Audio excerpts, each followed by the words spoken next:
వెంట్రుకలు వెళ్ళిపోయినాయి కుర్తి గోలమల పడ్డాయాట నిండు కడుపుతో ఉన్న వచ్చినది ఒకవే కుర్తి తాగుతున్నాడట లోపల పోయినాయి పెద్దమనెత్తి వెంట్రుకలు కడుపు లోపల ఉన్న పిల్లకు తలకు చుట్టినాయి పిల్ల మరణమైంది తల్లి మరణమైంది అలనాడు మూడవ బాబు అమ్మవారి దేవి పెద్దమ్మ కలనాడు లక్క గాజులు ఉండేనాట దాయిలో ఒకవేళ లక్క లోపల పాలు గడిగినది పిల్లికి పోసినది పిల్లి వచ్చినది పాలు తాగినప్పుడు గర్భము లోపల ఉన్న పిల్ల వచ్చింది పిల్లి తల్లి వచ్చింది వేసిన 3 పాపాలు ఉన్నాయి పెద్దమ్మ దేవిది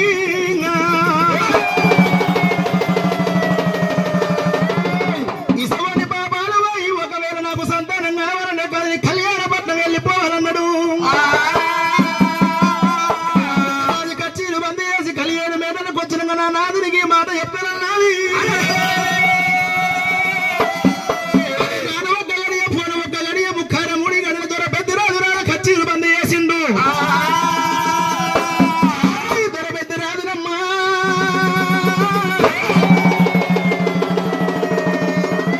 సిరగముకి గొడ్డలు పట్టుకొని అమ్మవారి పెద్దమ్మ మేడ ముందుకు వచ్చరా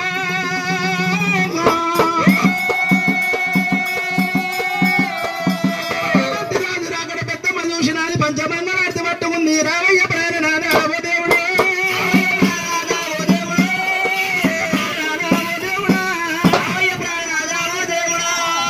ప్రాణనాథ పెద్దరాజా ఉన్నది వారి రామ రామ విప్పినది పెద్దమ్మ అమ్మవారు పెద్దమ్మ దేవి అదుని తీసుకొని అమ్మవారు అదుని తీసుకున్నది అద్దారు మేడ లోపలికి వెళ్ళినా అమ్మవారి దేవి పెద్దమ్మ భోజన మొదలు పెట్టింది అమ్మవారి పెద్దమ్మ దేవి ఏమంట ఉన్నది నానా చెబుతున్న మాట చెవులార పెట్టవయ్య అడుగుతున్న మాట ఆలకించునాయా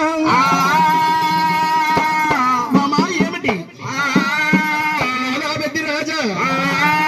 మనకు ఒకవేళ సంతానం లేని బాధపడకుండా ఈ తీగల మంచం మీద నేను వండుకున్నా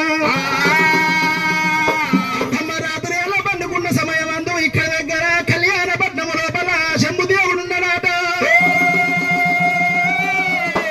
నా కళ లోపల కళ చెప్పిండు మధ్య లోపల మాట చెప్పిండు తండ్రి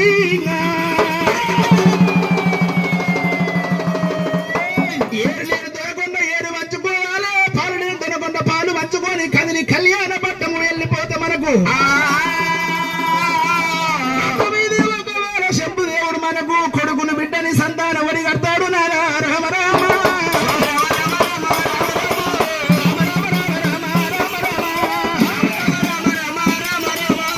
ఏమయ్య ప్రాణనాథ పెద్దిరాజా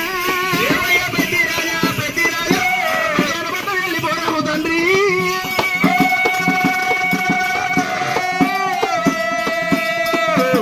రామ రామ రామ రామ